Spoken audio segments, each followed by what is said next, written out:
샬롬, 할렐루야. 부활의 주님을 만난 막달라 마리아입니다. 막달라 마리아는 지극한 정성과 선한 마음으로 예수님께 나왔죠. 죄사함을 받고 모든 저주에서 노임을 받았습니다. 죄사함을 받고 모든 저주에서 노임을 받아 하나님께 영광을 돌렸죠. 우리의 구세주가 되신 예수님의 사랑과 권능으로 병든 몸과 상처난 마음을 치유를 받았습니다. 진정한 기쁨과 행복, 감사가 넘치는 삶으로 바뀌었던 것이지요. 그렇다면 예수님의 크신 사랑과 은혜를 입은 막달라 마리아가 예수님께 내보인 선과 사랑은 무엇일까요? 마리아가 옥합을 깨뜨려 향유를 부어 드리는 데에는 예수님을 향한 진한 사랑과 깊은 영적 의미가 담겨 있습니다. 향유를 담은 옥합은 아주 좋은 그릇이지요. 영적으로는 우리의 몸을 상징합니다. 따라서 옥합을 깨뜨린 것은 예수님께 자신의 몸을 들여 헌신한다는 뜻이지요. 아무리 값비싼 향유라도 옥합을 깨뜨려야만 흘러나올 수가 있습니다. 다시 말해 권위나 체면을 개의치 않는 거지요. 생각과 이론의 틀을 깨뜨리는 것이고요. 그래서 온전히 자기를 포기할 때만 이러한 헌신이 가능한 겁니다. 막달라 마리아가 예수님께 부어드린 향유의 가치가 어느 정도 됐는지 성경에는 나오지 않지요. 당시 향유는 대체로 값이 매우 비쌌죠. 요한복음 12장에 나오는 베다니 마리아가 부어드린 향유는 순전한 나드 한 근으로 그 값이 300데나리온에 달았다 합니다. 1데나리온이 노동자의 하루 품삯이지요.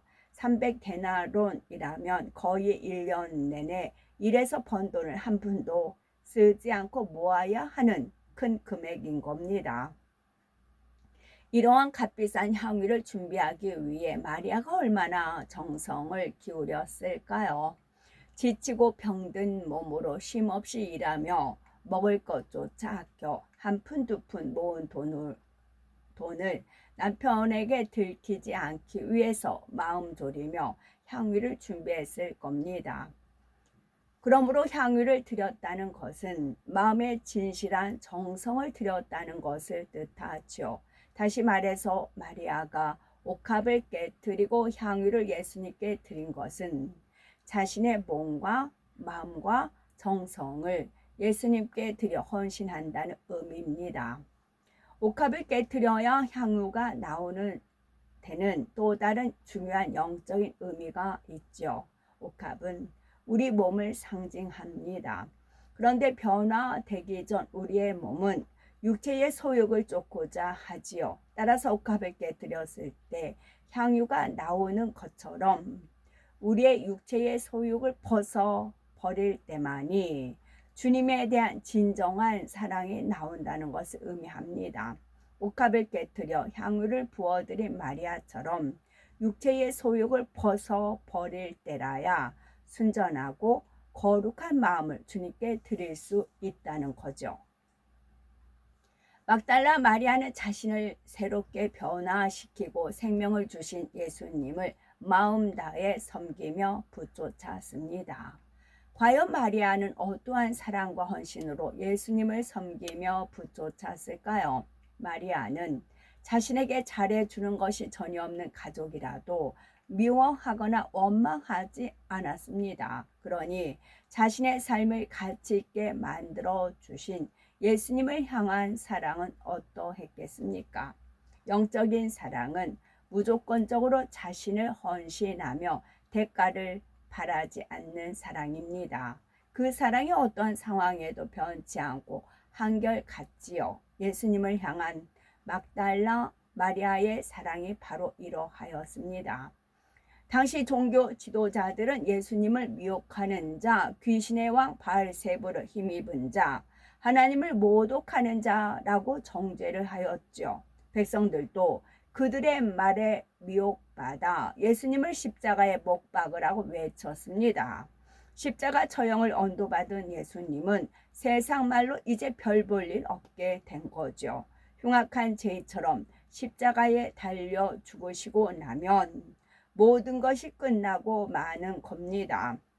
막달라 마리아는 예수님께서 말씀으로 수많은 사람을 변화시키고 기사와 표적을 베푸신 뿐만이 아니라 죄인 취급을 받으며 고초당하시고 십자가 처형을 당하실 때에도 변함없이 붙쫓았습니다. 제자들은 두려워 숨었지만 마리아는 생명의 위협을 무릅쓰고 예수님을 끝까지 따라갔지요. 자칫 해를 받을 수 있는 상황에서도 개의치를 않았습니다. 골고다 언덕까지 올라갔지요. 마리아의 사랑이 얼마나 참되고 진실한지를 말해주죠. 예수님께 은혜를 입은 막달라 마리아와 여인들은 예수님께서 십자가 상에서 운명하실 때까지 그 곁을 떠나지 못했습니다. 그들은 아리마대 사람 요셉이 예수님의 시신을 십자가에서 내려 장사 지내는 곳까지 따라갔지요. 그가 시신을 새 무덤에 넣고 큰 돌을 굴려 무덤 입구에 놓자 그제야 정신을 차린 여인들은 예수님의 시신에 바를 향품과 향유를 준비하기 위해서 서둘러 그 자리를 떠났죠. 안식일이 지나기만을 기다리던 막달라 마리아는 무덤에 장사된 예수님께 향유를 발라 드리기 위해서 집을 나섰습니다. 아직 어둠이 깔린 새벽이었지만 한시라도 빨리 예수님께 가기 위해 무덤으로 향하였지요.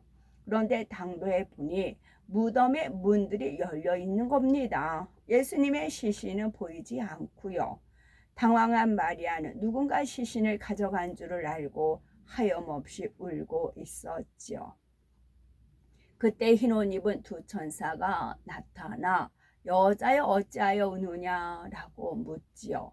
경황이 없는 마리아는 그들이 천사인지 사람인지조차 분별하지 못합니다. 사람이 내 주를 가져다가 어디 두었는지 내가 알지 못함이니다 라고 답할 뿐이었지요. 이 말을 하고 뒤를 돌아보니 부활하신 주님이 서 계셨지만 마리아는 그분이 주님이라고는 생각하지 못했습니다. 부활체를 입으셨기에 전혀 알아보지 못했지요. 주님이 여자여 어찌하여 울며 누구를 찾느냐고 물어도 동산직인 줄만 알았습니다.